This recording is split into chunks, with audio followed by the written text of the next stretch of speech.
Coolio. Okay, hey guys. So, welcome back to another Motorsport Monday with me, the pleb that drives. Today, so obviously this is in terms of F1.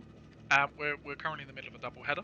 So we've just had the Portuguese Grand Prix yesterday at Portimao, and this coming weekend we have Circuit de Catalunya, Barcelona, Spain. So we're just going to be taking a look at Circuit de Catalunya and seeing what it's like, basically. So everyone, I should imagine, will be fairly frequented with the circuit. I mean, it's been used in F1 for quite some time, both for testing and for races. But yeah, today we'll be taking a look at it, and we'll be using the old faithful, that is the Formula Vector. So, just to give a bit of context with regards to the circuit, so it's 2.9 miles long, 4.6 kilometers, got 16 turns. In terms of times for F1, last year Hamilton qualified with a 1:15.5. And the race record is a 1:18.1. I should not imagine to get anywhere close to that, but we'll have a look. So here we go then. So yeah, so in Circuit de Catalunya is quite widely used by the whole of motorsport, really. I mean, from F1 to GT racing to MotoGP, endurance racing, pretty much everything I think comes here at one point or another. You know, it's quite. I mean, I have a bit of a love-hate relationship with Catalonia, really. I mean, I'm not a massive fan of driving this circuit because I don't find it that entertaining. You know, not like the likes of Portimao, you know, that we had yesterday, where you've got so many undulations, blind crests, you know, you find against the Mother Nature as well, and the weather, you know, with wind and, you know, the angle of the sun and whatnot. Here it's fairly tame. You know, the weather is fairly consistent. You know, it's sunny, there is quite often a bit of breeze. Yeah, it being close to the coast in Barcelona, but it's still quite warm because at the end of the day it's Spain. But anyway, enough of what I think of it. Let's get into it. So we're going through the final chicane here, very poorly, and into the final turn. And here we go. So there are two DRS sections, one being down the main straight here, and I'll tell you what the next one is. Oh, lost the back end a little bit there. So like I say, Catalunya is a circuit that I'm pretty sure most people know, so thankfully I can go a little quicker here than I was going at Portimao. He says he goes deep.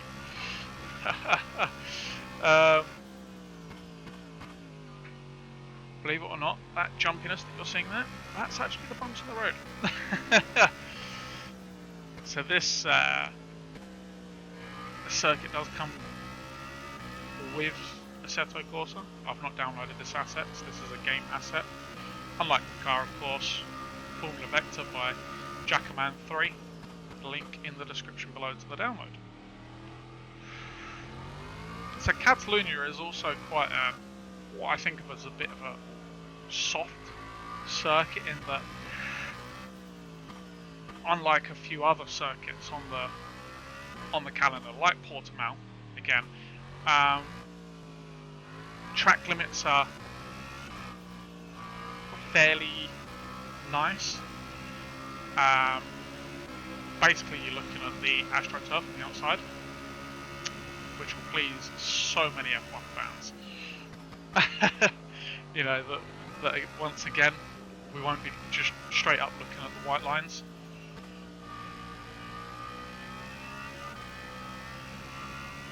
but it's the nature of the circuit. Oh, I lost the back end coming in there. Oopsie doodles.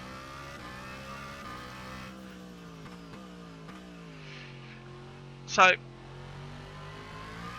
and with regards to the circuit, in terms of not enjoying it, I think the reason I don't enjoy it so much is because I don't find that there's a lot of flow. I mean, it's a case of you've got quick straights like this. This is the second DRS zone. Into heavy braking here, coming in. Into a quick spurt of the throttle, and we're slowing down again. Round a corner. Quick spurt of the throttle. Brake hard again, because it's a tight one. These sausage curbs absolutely ravage you. Oh, lost on the camber there.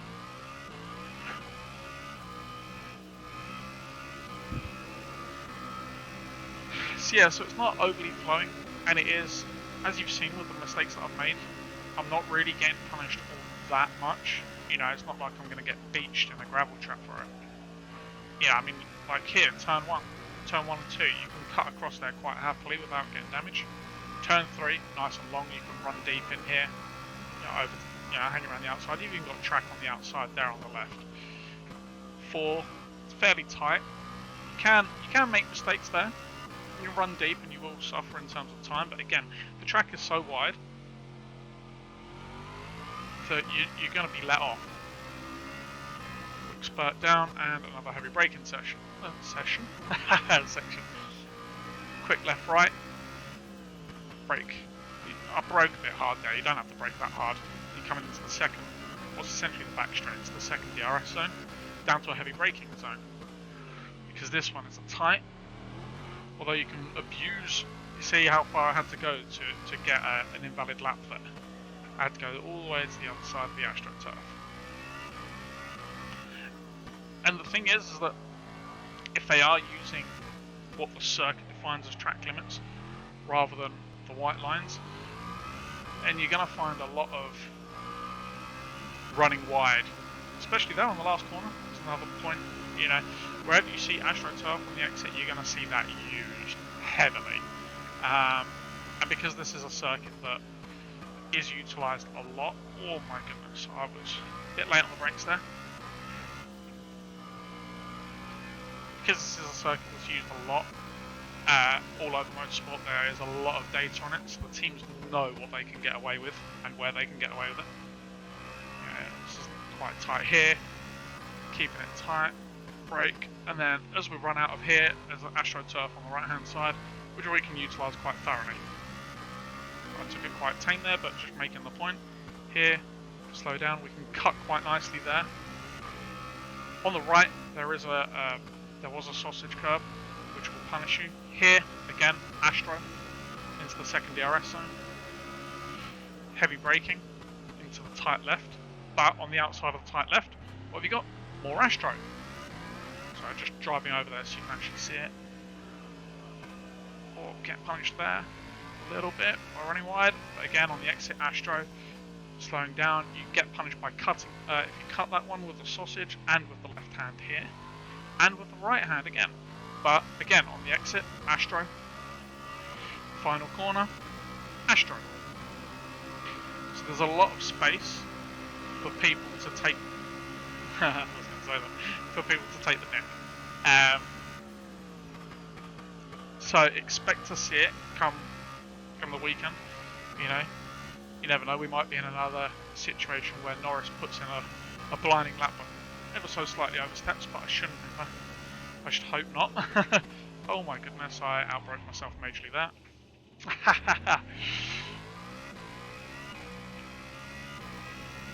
And also another reason why a lot of people don't like this circuit, as I get completely off track in terms of my own head, not physically. Yeah, another reason why people tend to disapprove of this circuit is because the racing can be quite processional. Down to the fact that the teams do know the circuit very well, and their setups are fairly on it. You know, you take, for instance, Portimao this weekend. where this is only recently it's only the second time we've been there. So the teams are still building up their data, but you even saw, like, unlike last year where the racing was a bit more unpredictable, today the racing was quite a lot more predictable, purely down to the fact that the teams have so much data on that circuit now.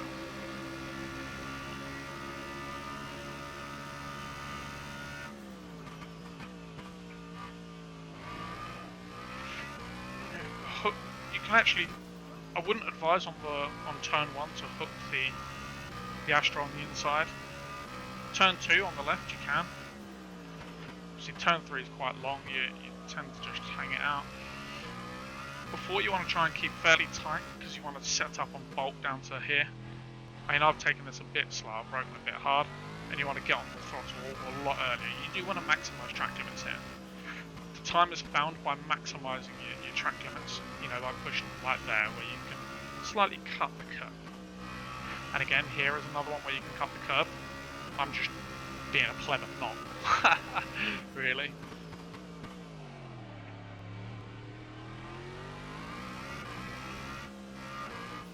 That being said, but although you can maximise your track limits and your track widths by utilising the AstroTurf, obviously AstroTurf can be slippy. I mean, I live in the south of England, and I know that the weather has been very topsy-turvy recently, so you never know, we might get lucky and have a wet race. At which point you won't see the teams using the Astro at all. You know, you'll see the teams being very conservative with their lines, because the Astro will become very, very slippy.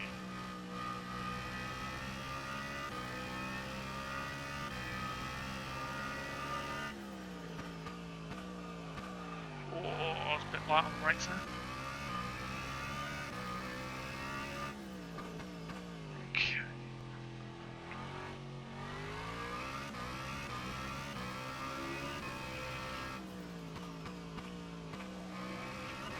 On the flip side of them, obviously, you know, I've spoken about teams having a lot of data and as such it may produce a bit of a processional race. On the flip side, because there is so much data available, you know, I've commented on you know, teams being able to push their luck because of it. It may actually bring the battle between Hamilton and Verstappen a bit closer together, which will be, you know, obviously in everyone's interests, considering how close the championship currently is. So, there are swings and roundabouts to it. Okay, let's give this one last full beans lap. Try and count the corners as we go as well. I'll do my best. Oh, so I lose on the way in. 1, 2. Oh my goodness. Whoopsie doodles.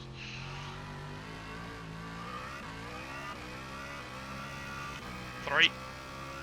So I can't multitask. I'm doing this.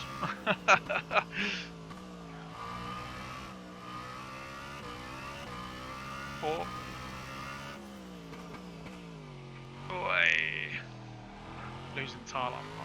5.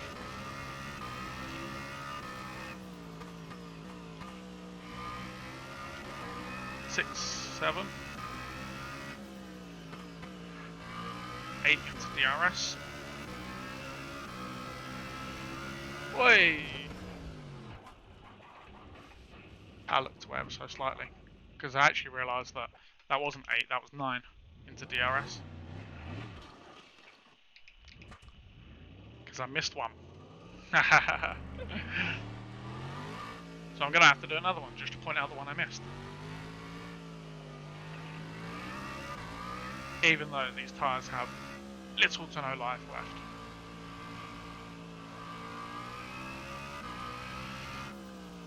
I mean, give it its due, it can be quite fun if you have the right car. I mean, this Formula Vector, I've spoken about it before, I find it a very fun car to drive, and I enjoy driving it on every circuit, so, you know, as much as I dislike Catalunya, I'm enjoying this. Okay, so let's give that another shot. So, 1, 2, should break there into 3.